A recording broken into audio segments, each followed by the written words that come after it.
Good morning, everyone. The summer after I graduated from high school, I was lucky enough to get to go on what I can only describe as a month full of adventures. I got to go to a mountaineering camp for several weeks. And while we did a lot of things in that camp, my strongest memory of that time was a specific morning. The day before, we had climbed up to one of the tallest peaks in the region, and on that day it was beautiful. The sun was out, blue skies.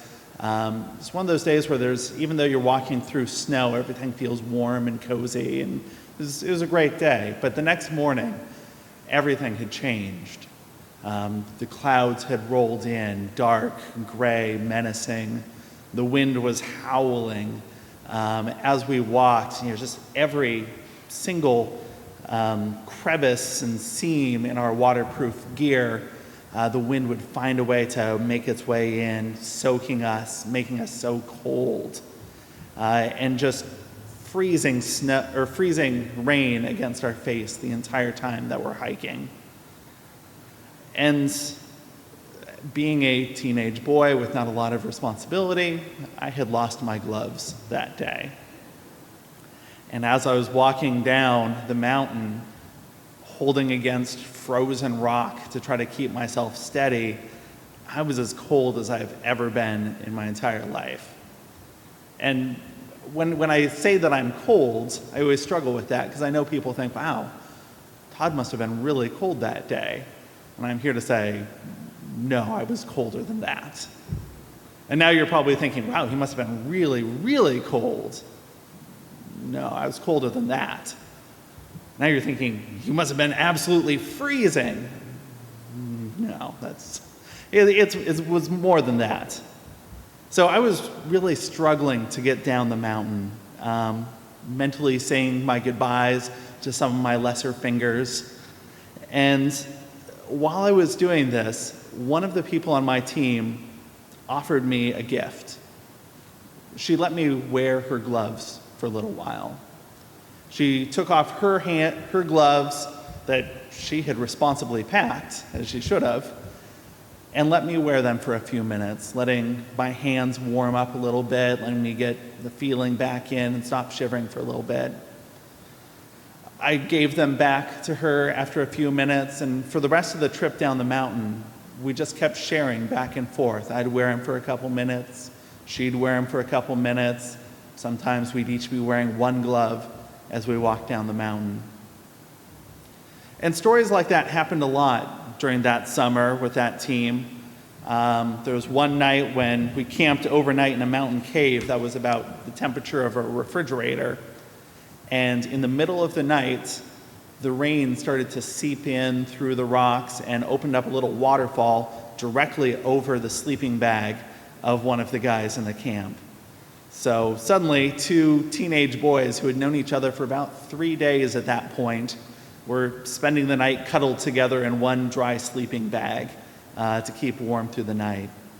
Or there's times when people didn't have the strength to carry their pack the last couple miles to camp, and so we'd stop, distribute the weight among the people who were maybe a little bit stronger, who had a little more energy in their legs, so we could all keep going together. There was one boy in the camp who had come from Israel, and he had to actually leave the camp a week early because he was being called to military service. And he was scared. He did not want to go. He was worried about what would happen. And even though all of us by that point were exhausted, we were tired, we were ready for bed, we stayed up an extra couple hours just talking with him, praying with him, sending our friend off to his new service with our thoughts and prayers with him. We had started that camp as complete strangers when we started together. None of us knew each other. We're all kind of wary teenagers who didn't really know what the others were going to be like. But the sacrifices that we made, the time we spent together just giving of ourselves to each other, sharing the burden. It built bonds of trust, built bonds of togetherness and love that was more than anything else I had experienced up to that point in my life. And still, some of the strongest bonds I've felt, even today as an adult. Felt like we could overcome any obstacle because we were all in it together. One of the biblical questions I often find myself wondering about is why Jesus had to die on the cross for us. As God, couldn't he just decide to forgive us, to make things right, and to bring us into heaven? And who made the rule that said that Jesus' life had to be given for forgiveness to work? And why couldn't that rule be overturned? And I know that's a question that many people have asked, and I'm not here to say that I have the right answer or the one true answer, but one thing that I think about often when I'm thinking about that question is that Jesus was teaching us about the nature of love, about the nature of sacrifice, that when you give of yourself for others, it builds bonds stronger than what happens if it's just easy, just a simple solution. Is teaching us that in sharing in the pain and discomfort of life, to abandon one's privileges and advantages, to lift up those that are hurting, the strongest communities are forged when everyone is giving of themselves and sharing that together.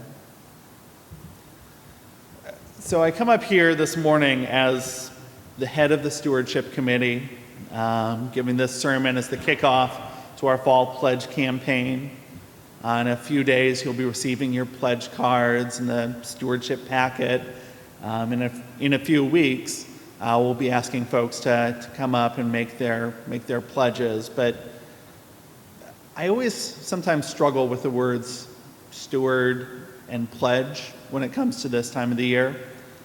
In my mind, sometimes the word steward evokes kind of a bean counter image. Someone kind of carefully allotting resources to different buckets, making sure that every resource is painstakingly managed appropriately, ensuring adequate maintenance. And that's all very important, but it's kind of a solitary, very logical method of dealing with your resources. And pledge campaign for me is even worse. It feels about as spiritual and meaningful as signing up for another year of service on your cable TV.